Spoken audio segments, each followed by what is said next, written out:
أعوذ بالله من الشيطان الرجيم. بسم الله الرحمن الرحيم. قل هل يستوي الذين يعلمون والذين لا يعلمون؟ آئیے ہماری چینل میں آپ سبھی کا خیر مقدم ہے۔ الحمد لله رب العالمين والصلاة والسلام على سيدنا وسيد المرسلين سيدنا محمد بن عبد الله الصادق المصدوق الأمين وعلى آله وصحبه أجمعين. أما بعد، أعوذ بالله من الشيطان الرجيم. بسم الله الرحمن الرحيم. واعلموا أن فيكم رسول الله لو يطيعكم في كثير من الأمر لعنتم ولكن الله حبب إليكم الإيمان وزينه في قلوبكم وكره إليكم الكفر والفسوق والعصيان أولئك هم الراشدون فضلا من الله ونعمة والله عليم حكيم. اور خوب سمجھ لو کہ تمہارے درمیان اللہ کا رسول صلی اللہ علیہ وسلم موجود ہے. اگر وہ اللہ کا رسول بہت سے معاملات میں تمہارا کہنا مان لے تو تم خود مشقت میں پڑ جاؤ، اور لیکن اللہ رب العزت نے تمہارے دل میں ایمان کی محبت ڈال دی ہے اور اس کو تمہارے دلوں میں مزین کر دیا ہے، اور تمہارے دل میں کفر اور فسق اور ہر نافرمانی کی نفرت ڈال دی ہے. یہی لوگ راہ راست پانے والے ہیں. یہ اللہ کی طرف سے فضل و انعام کے طور پر ہے، اور اللہ تعالی ہر چیز کو خوب جانتے ہیں، حکمت کے مالک ہے.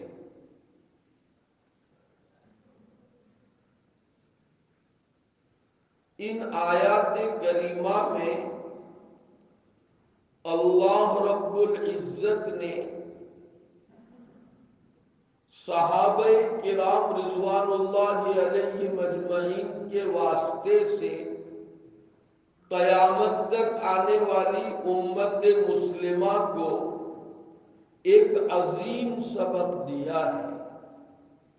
اللہ رب العزت فرماتے ہیں کہ محمد الرسول اللہ صلی اللہ علیہ وسلم اللہ کا رسول بن کر تمہارے درمیان موجود اور تشریف فرما ہے. تم حضور اکرم صلی اللہ تعالی علیہ وسلم کو کسی موقع سے کوئی بات کہو اور حضور اکرم صلی اللہ علیہ وسلم اگر تمہاری اس بات کو مان لے تو تم خود مشقت میں پڑ جاؤ.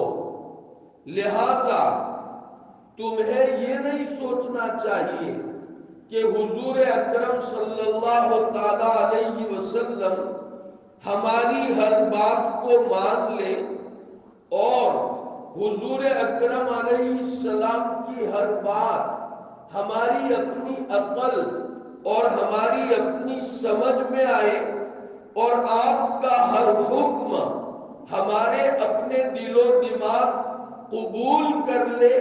ایسا ہونا چاہیے. تمہاری یہ سوچ غلط ہے. مثلا گزشتہ مجلس میں جو واقعہ ذکر کیا گیا تھا اس کو مختصراً عرض کیے دیتا ہوں قبیلہ بنو المستلق نے اپنی زکوٰۃ کے اموال جمع کیے تھے اور وہ حضور اکرم علیہ السلام کے عامل کا انتظار کر رہے تھے، بلکہ ان کے استقبال کی غرض سے وہ بستی سے باہر بھی نکل آئے تھے کہ اللہ کے حبیب علیہ السلام ہماری اپنی زکاتیں لینے کے لیے کوئی آدمی بھیجیں گے، جب وہ آئیں گے تو ہم ان کا استقبال کریں گے اور ان کو اپنی زکات کے اموال دیں گے۔ نبی کریم صلی اللہ علیہ وسلم نے حضرت ولید بن عقبہ رضی اللہ عنہ کو بھیجا کہ جاؤ زکات وصول کر کے آؤ۔ حضرت ولید تشریف لے گئے۔ انہوں نے یا تو خود یہ سمجھا کہ یہ لوگ زکات دینے کے بجائے مجھے قتل کرنے کے لیے شہر اور بستی سے باہر آئے ہیں، یا کسی شیطان نے دوسری روایت کے مطابق حضرت ولید سے کہا کہ تم جس قبیلے کی زکات وصول کرنے جا رہے ہو وہ تو تمہارے قتل کے در پہ ہیں اور تمہیں قتل کرنے کے لیے وہ لوگ بستی سے باہر نکلے ہیں۔ حضرت ولید یہ سن کر تشریف لے گئے واپس، اور حضور اکرم صلی اللہ تعالی علیہ وسلم سے بتایا کہ ان لوگوں نے تو اس طرح کا پروگرام بنایا تھا۔ صحابہ کرام رضوان اللہ علیہ مجمعین میں سے بعض وہ تھے جنہوں نے یہ رائے دی کہ جب ان لوگوں نے اس طرح زکات دینے سے انکار کیا ہے اور اللہ کے رسول کے نمائندے کی انہوں نے توہین کی ہے، تو اب بغیر کچھ کہے ان کے اوپر حملہ کر دینا چاہیے اور ان باغیوں کو جواب دینا چاہیے۔ یہ رائے تھی، لیکن نبی کریم صلی اللہ تعالی علیہ وسلم نے ان صحابہ کرام رضوان اللہ علیہ مجمعین کی رائے کو قبول نہیں فرمایا اور حضرت خالد سے فرمایا سیدھا جا کر تمہیں حملہ نہیں کرنا ہے بلکہ پہلے معاملے کی تحقیق کرنی ہے۔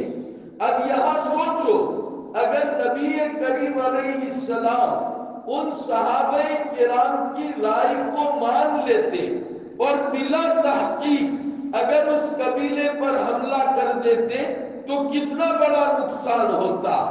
ایک نقصان تو یہ ہوتا کہ مسلمانوں میں آپس میں مستقل جنگ چھڑ جاتی، اور دوسرا نقصان یہ ہوتا کہ مسلمانوں کے ہاتھوں مسلمان مارے جاتے اور پھر ان کو ندامت اور شرمندگی ہوتی، افسوس ہوتا کہ ہم نے اپنے ہی بھائیوں کو قتل کر دیا۔ تو نبی کریم علیہ السلام نے ان کی اس رائے پر عمل نہیں کیا۔ قرآن مجید نے فرمایا یاد رکھو، اگر اللہ کا رسول تمہاری ہر بات مان لے تو تم خود مشقت میں پڑ جاؤ گے۔ اس سے اللہ رب العزت یہ سبق دینا چاہتے ہیں کہ بعض مرتبہ حضور اکرم صلی اللہ تعالی علیہ وسلم تمہیں کوئی حکم دیں گے تو بسا اوقات تمہارے دل میں یہ آئے گا کہ حضور اکرم علیہ السلام کا یہ حکم ہمیں تو سمجھ نہیں آ رہا، یا حضور اکرم علیہ السلام کی مجلس میں تم نے کوئی رائے دی اور حضور اکرم علیہ السلام نے تمہاری رائے کو پسند کرنے کے بجائے اپنی دوسری رائے پر عمل کروایا، تو اس وقت تمہارے اپنے دل میں یہ نہیں آنا چاہیے کہ ہمیں تو یہ حکم سمجھ میں نہیں آتا، جس رائے کو اختیار کیا جا رہا ہے وہ تو ہماری عقل میں نہیں آتی، بلکہ حضور اکرم علیہ السلام کا جو حکم تمہارے اپنے سامنے آ جائے، چاہے تمہیں عقل سے کی مصلحت اور اس کا فائدہ سمجھ میں آئے نہ آئے یا نہ آئے، تمہیں اس حکم پر عمل کرنا ہے۔ یہ ہدایت کس سے دی جاتی ہے؟ ایک بات اچھی طرح سمجھ لے، اللہ رب العزت نے ہمیں یہ جو عقل عطا فرمائی ہے، یہ اللہ کی بہت بڑی نعمت ہے۔ اگر انسان اس عقل کا صحیح استعمال کرے تو دنیا اور آخرت کے بہت سے فائدے اس کو حاصل ہو سکتے ہیں۔ لیکن یہ بھی یاد رکھیں، ہماری جو عقل ہے وہ لامحدود نہیں ہے، بلکہ ہماری عقل محدود ہے۔ جیسا کہ اللہ نے ہمیں دیکھنے کی طاقت عطا فرمائی ہے، لیکن یہ محدود ہے۔ جو چیز ہمارے سامنے اور قریب ہوگی ہم اس کو دیکھ سکیں گے، جو ہمارے پیچھے ہے وہ ہمیں نظر نہیں آئے گی۔ اسی طرح اللہ نے ہمیں سننے کی طاقت عطا فرمائی ہے، یہ بھی محدود ہے۔ ایک حد تک اگر کوئی بولے گا، کوئی آواز آئے گی تو ہم اس کو سن سکیں گے، اور اگر وہ آواز بہت دور ہے تو ہم اس کو نہیں سن سکیں گے۔ یہی حال ہماری اپنی عقل کا بھی ہے، اللہ نے اس کو بھی محدود بنایا ہے۔ لہذا ہر حکم کی حکمت اور مصلحت اور فائدہ ہماری اپنی سمجھ میں آ جائے یہ کوئی ضروری نہیں ہے۔ اللہ رب العزت نے محمد الرسول اللہ صلی اللہ علیہ وسلم کو مبعوث ہی اس لیے فرمایا ہے تاکہ جو چیزیں ہماری اپنی عقل کے دائرے میں نہیں آتی ہے ان چیزوں کو سمجھائے۔ اب اگر ہم یہ سوچیں کہ اگر اللہ کے حبیب کا حکم ہماری عقل میں آئے گا تو ہم اس کو مانیں گے، اس کی حکمت اور اس کی مصلحت ہماری اپنی سمجھ میں آئے گی تو ہم اس کو تسلیم کریں گے، تو اس کا مطلب یہ ہوا کہ در پردہ تم نے محمد الرسول اللہ صلی اللہ علیہ وسلم کی رسالت کا انکار کر دیا۔ اگر ساری چیزیں عقل میں آ سکتی تو پھر اللہ تعالیٰ قرآن کیوں نازل فرماتے؟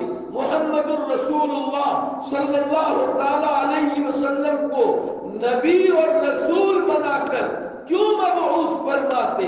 ہمارے آج کے معاشرے میں یہ خرابی بہت تیزی کے ساتھ پھیل رہی ہے کہ جب بھی کسی کو کہا جاتا ہے کہ بھئی یہ جو تم کام کر رہے ہو اللہ نے اور اس کے حبیب علیہ السلام نے اس کام سے منع فرمایا ہے، تو وہ فوراً یہ کہتا ہے کہ اس میں کیا حکمت ہے، کیوں منع کیا گیا، اس میں کیا فائدہ ہے؟ یا بتایا جاتا ہے کہ یہ اللہ اور اس کے رسول کا حکم ہے، تم اس کے اوپر عمل کرو، تو بھی فوراً آدمی یہ سوچتا ہے کہ اس میں کیا حکمت ہو سکتی ہے، کیا فائدہ ہو سکتا ہے۔ اور آدمی اگر کچھ لکھا پڑھا ہوتا ہے، تھوڑی بہت تعلیم سے اس کی وابستگی ہوتی ہے، تو فوراً وہ اللہ اور اس کے رسول کے حکم کی مصلحتیں ڈھونڈنا شروع کر دیتا ہے۔ گویا وہ زبان حال سے یہ کہتا ہے کہ حضور اکرم علیہ السلام کا یہ حکم اور اللہ کا یہ حکم اگر ہماری عقل میں آئے گا، اس کا فائدہ ہماری سمجھ میں آئے گا تو ہم اس پر عمل کریں گے، ورنہ ہم اس پر عمل نہیں کریں گے۔ مسلمانوں، یہ بہت ہی زیادہ بے عقلی اور ناسمجھی کی بات ہے۔ تصور کر لیجئے ہمارا ایک خادم اور ایک غلام ہے، ہم اس کو یا تو تنخواہ دے کر کام کاج کے لیے نوکر بنا کر ہم نے اس کو رکھا ہے۔ اب یہ ہمارا نوکر ہے، ہم نے اس کو بلایا اور ایسا کہا کہ جاؤ بازار میں جا کر 10 کلو گوشت لے آؤ۔ اب یہ نوکر ایسا کہتا ہے کہ آپ کے گھر میں تو 3-4 آدمی ہیں، 10 کلو گوشت آپ کیوں منگوا رہے ہیں؟ اگر آپ سے وہ نوکر آپ کا اور آپ کا خادم اگر یہ سوال کر لے تو آپ کیا کریں گے؟ ایک تماچا رسید کریں گے اور اس کو نکال دیں گے کہ تجھے اس سے کیا مطلب ہے؟ تیرا کام تو یہ ہے کہ تو میرے اپنے حکم پر عمل کرے۔ حالانکہ وہ بھی انسان ہے، آپ بھی انسان ہیں، آپ کے پاس جتنی عقل ہے اتنی عقل اس کے پاس بھی ہے انسان ہونے کی حیثیت سے۔ وہ اگر کیوں کا سوال کرتا ہے تو تم برداشت نہیں کر سکتے، تو وہ اللہ جس کے تم غلام ہو، اگر اس نے تمہیں کسی بات کا حکم دیا ہے تو تم اس میں مصلحتیں ڈھونڈتے ہو، یہ کتنی بے غیرتی اور کتنی شرم کی بات ہے۔ حالانکہ ہم تو مخلوق ہیں، اللہ ہمارا خالق ہے، ہماری اپنی عقل محدود ہے اور اللہ کی حکمتیں لامحدود ہیں، اور ہم اللہ کے حکم کے بارے میں یہ سوچتے ہیں کہ یار اس میں کیا مصلحت ہے، کیا حکمت ہے۔ یہ بات یاد رکھے، اللہ کے کسی بھی حکم میں اور محمد الرسول اللہ صلی اللہ علیہ وسلم کے کسی بھی حکم میں ہزاروں مصلحتیں ہوتی ہیں، لیکن بعض مرتبہ ہماری عقل وہاں تک نہیں پہنچتی ہے۔ لہذا ہمارا فریضہ یہ ہے کہ جو ہی اللہ کا کوئی حکم، محمد الرسول اللہ صلی اللہ علیہ وسلم کا کوئی حکم ہمارے اپنے سامنے آ جائے، ہم فوراً سر تسلیم خم کریں۔ ہم یہ نہ سوچے کہ اس میں کیا فائدہ ہے، فائدہ معلوم ہوگا تو ہم اس پر عمل کریں گے۔ یہ کم عقلی کی اور ناسمجھی کی بات ہے۔ حضرات صحابہ کرام رضوان اللہ علیہ مجمعین کی زندگیاں اگر ہم پڑھیں گے تو ہمیں یہی سمجھ میں آئے گا، صحابہ کرام نے کبھی یہ نہیں سوچا کہ اللہ کے رسول ہمیں یہ حکم دے رہے ہیں تو اس میں کیا فائدہ ہے، کیا حکمت ہے، کبھی یہ نہیں سوچا، بلکہ ان کا ایمان و یقین تھا کہ اللہ کے حبیب علیہ السلام جو ہمیں حکم دے رہے ہیں اس میں ہمارے لیے ہزاروں فائدے ہیں اور ہزاروں مصلحتیں ہیں۔ آپ کو مختصراً سنائے، سن ہجری 6 میں حضور اکرم صلی اللہ تعالی علیہ وسلم نے یہ ارادہ فرمایا کہ مکہ المکرمہ زادہ اللہ شرف و کرما سے نکلے ہوئے 6 سال ہو گئے ہیں، اب مکہ مکرمہ جانا چاہیے اور جا کر عمرے کی ادائیگی کرنی چاہیے۔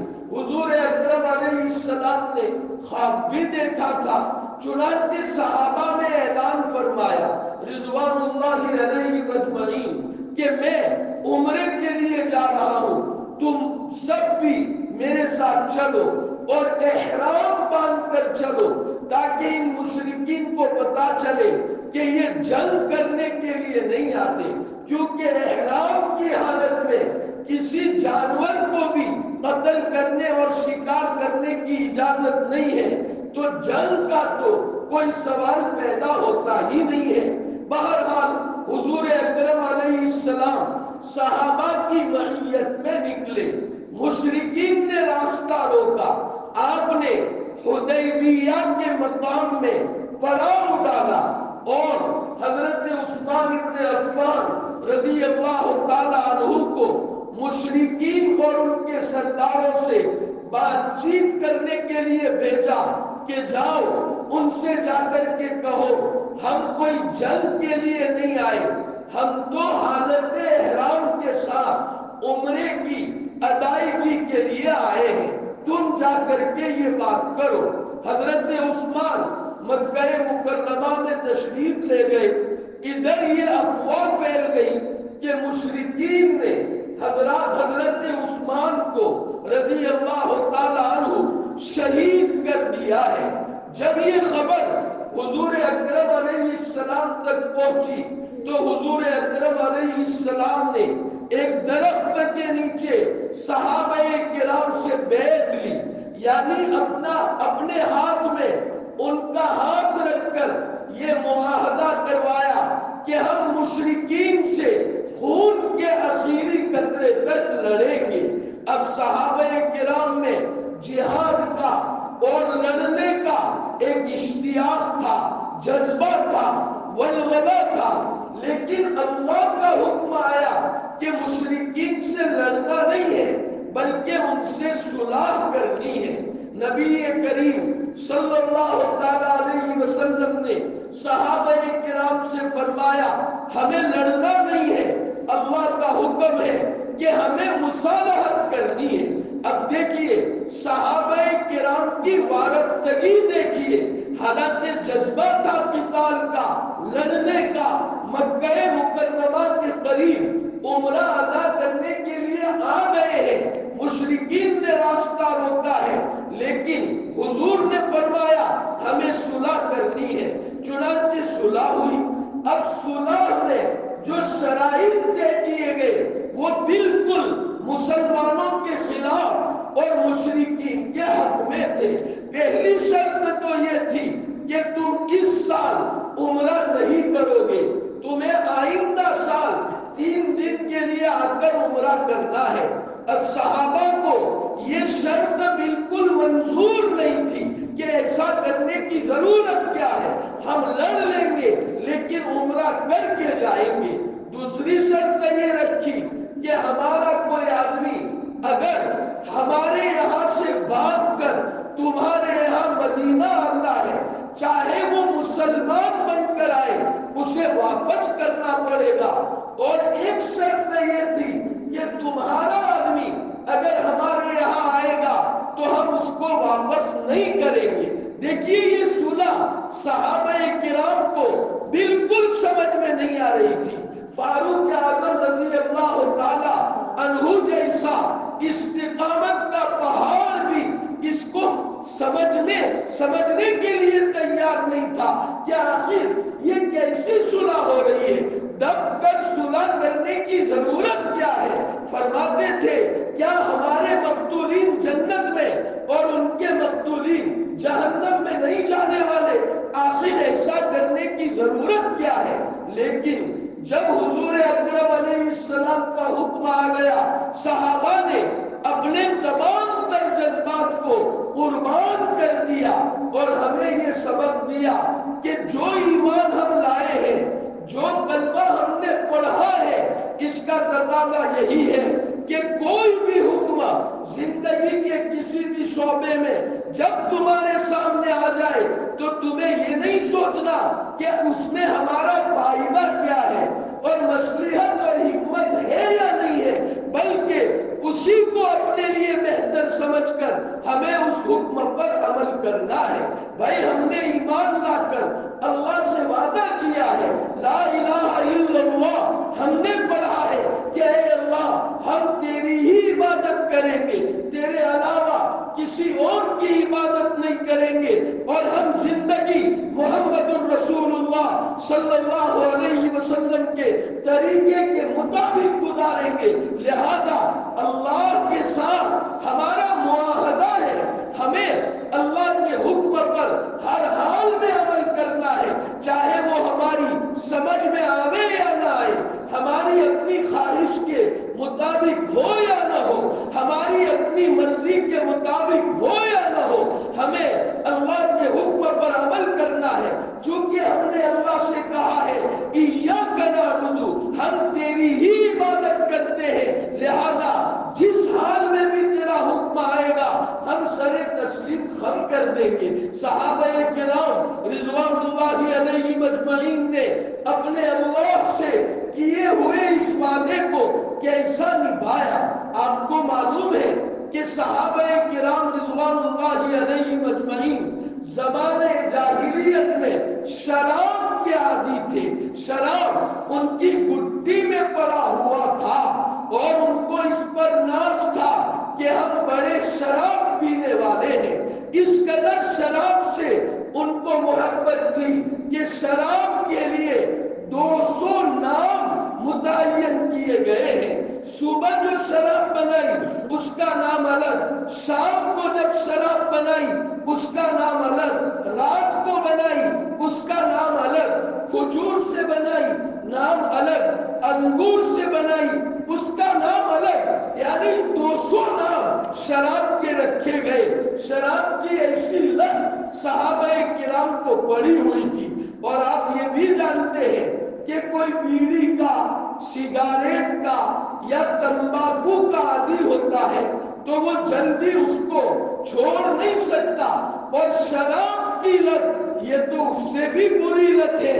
اگر کسی کو پڑ جائے الامان والحفیظ تو آدمی کے لیے چھوڑنا مشکل ہو جاتا ہے۔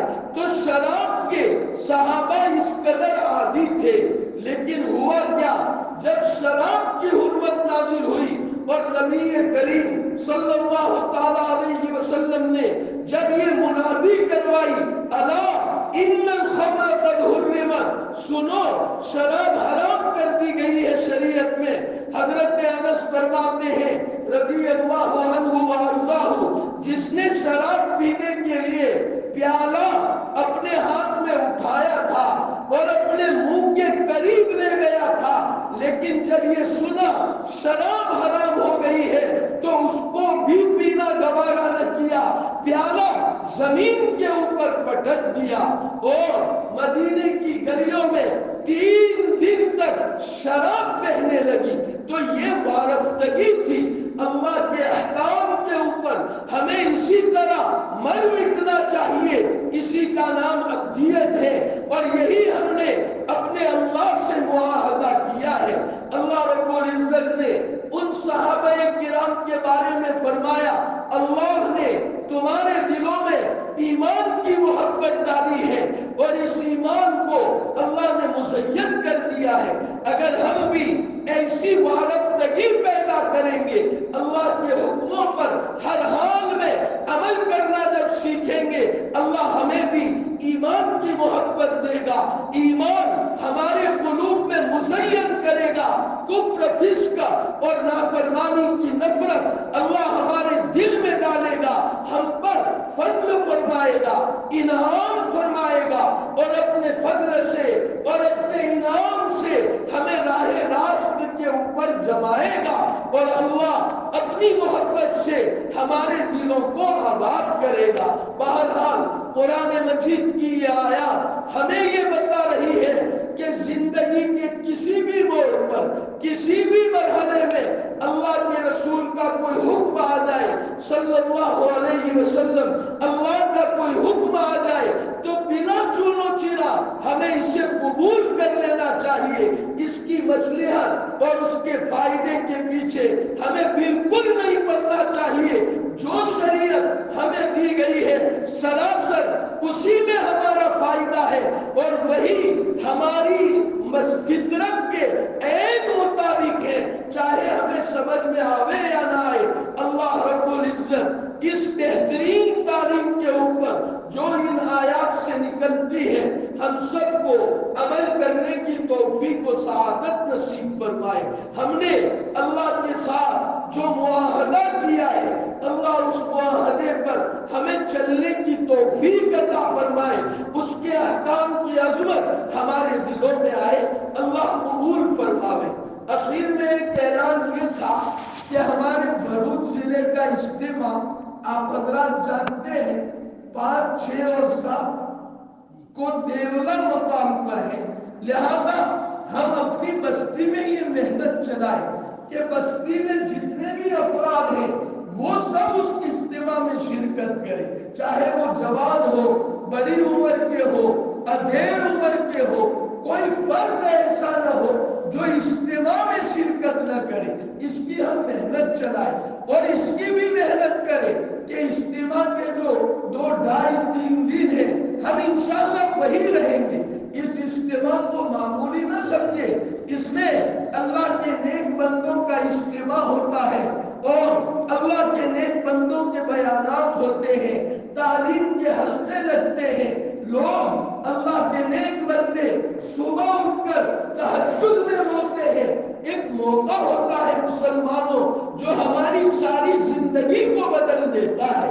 ہم لوگوں کے یہاں یہ غفلت ہو گئی ہے کہ اتنا قریب اجتماع ہوتا ہے لیکن ہم اس سے فائدہ نہیں اٹھاتے، پتہ نہیں ہمارے اپنے دلوں پر کیا زنگ لگ گیا ہے۔ اور ان دینی مجلسوں اور اجتماعات سے ہمیں کیوں انسیت نہیں ہوتی ہے؟ حالانکہ زندگی کا کوئی ایک مرحلہ یہ ہمارے لیے ٹرننگ پوائنٹ ثابت ہو جاتا ہے اور ہمارے لیے ہدایت کی راہوں کو کھولتا ہے۔ اس لیے آپ حضرات سے گزارش ہے کہ آپ یہ دعوت چلائیں۔ یہ بالکل نہ سمجھے کہ جو لوگ دعوت و تبلیغ میں وقت لگاتے ہیں یہ اجتماع خالی ان کے لیے ہے۔ اللہ حفاظت فرمائے، یہ تو سارے مسلمانوں کے لیے ہے، ہم سب کی ضرورت ہے۔ لہذا سچی نیت سے اجتماع میں شرکت کرے، وہاں قیام کرے، 2-2.5-3 دن کی قربانی دے، پھر دیکھے اللہ تعالیٰ کیسا ایمان کا نور عطا فرماتے ہیں۔ اور اجتماع کی کامیابی کے لیے اللہ کے حضور دعاؤں کا بھی اہتمام کرے کہ اللہ اس اجتماع کو ہمارے پورے ضلع بھروچ کے لیے باعث خیر و برکت بنائے، ایمان کی پختگی کا ذریعہ بنائے، بزرگان دین کی آمد ہمارے لیے خیر و برکت کا ذریعہ بنے، اس کے لیے دعاؤں کا بھی اہتمام کرے۔